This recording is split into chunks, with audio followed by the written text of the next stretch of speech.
Hello and welcome. You're watching The Market here on ET Now. I'm Harsh Saita, with me Sajid Mangat, and that was the US President Donald Trump lashing out at NATO allies. And this is after his bilateral meeting with Erdogan at the NATO summit in Turkey. Trump renewed his call for the United States to take control of Greenland, arguing the Arctic island is vital for national security. Trump also warned that Washington could reconsider its military presence in Europe if allies continue opposing the proposal, reviving a contentious issue that has strained transatlantic ties. In terms of the setup itself, there's been some friction, of course, in the Middle East that has led to some muted kind of moves across global markets. In fact, Snehi here with that roundup. We'll supplement on the back of that. Snehi. Absolutely, Harsh. Morning. Let's take a look at the kind of global handover we are looking at and how our markets are expected to start off from here.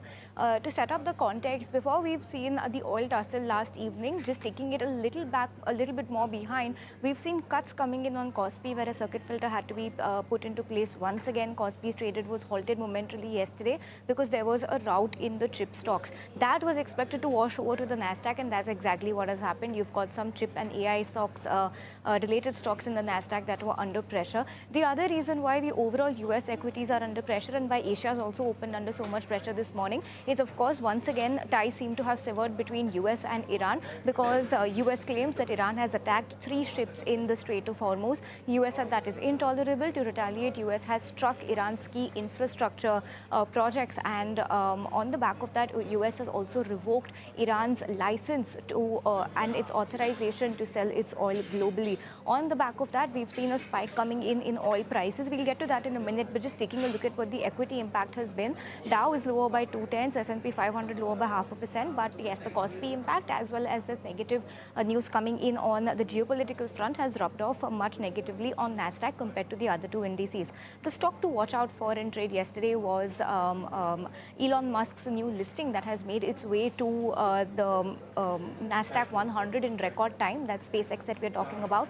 Morgan Stanley in the US has also initiated an overweight rating on that stock with a target of $300 per share. So that's very positive for that stock. So that was one outlier in the US market. Shifting focus to the European markets then. Just taking a look at the overall stock 600 itself was lower by 0.6%.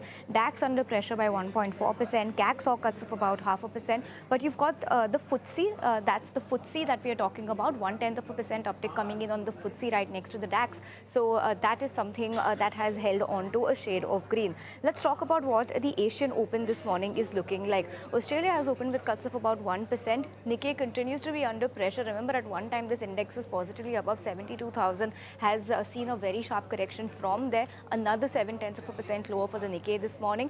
Hang Seng on the other side continues to do very well. It's a 1.7% uptick coming over there. Shanghai is slightly pressured. We are just getting word that China has been hit by a 5.0 magnitude earthquake. So maybe that could also have an impact on the Shanghai exchange. So we'll be watching out for that later in the day.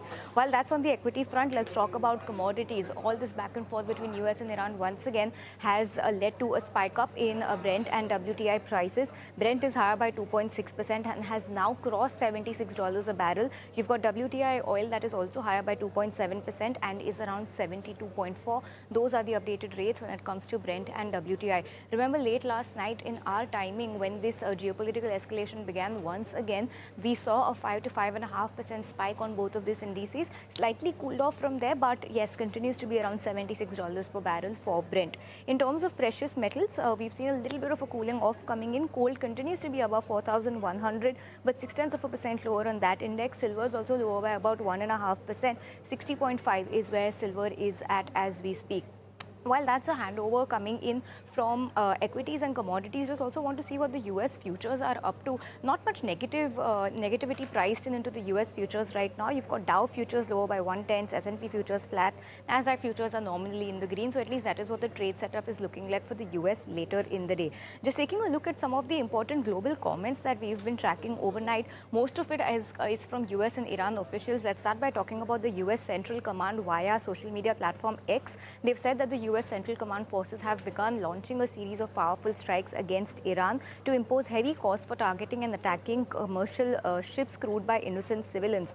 The US strikes are in response to Iranian attacks on 3 commercial vehicles in the Strait of Hormuz, like we were talking about. Iran's demonstrated aggression was unwarranted, dangerous, and a clear violation of the ceasefire, is what US is claiming. On the other side, you've also got comments coming in from Iran's deputy minister saying that US military actions against Iran violate the MOU. So both sides are of the view that the MOU between them and the ceasefire MOU has been violated, and Iran will be taking decisive actions to protect national interests.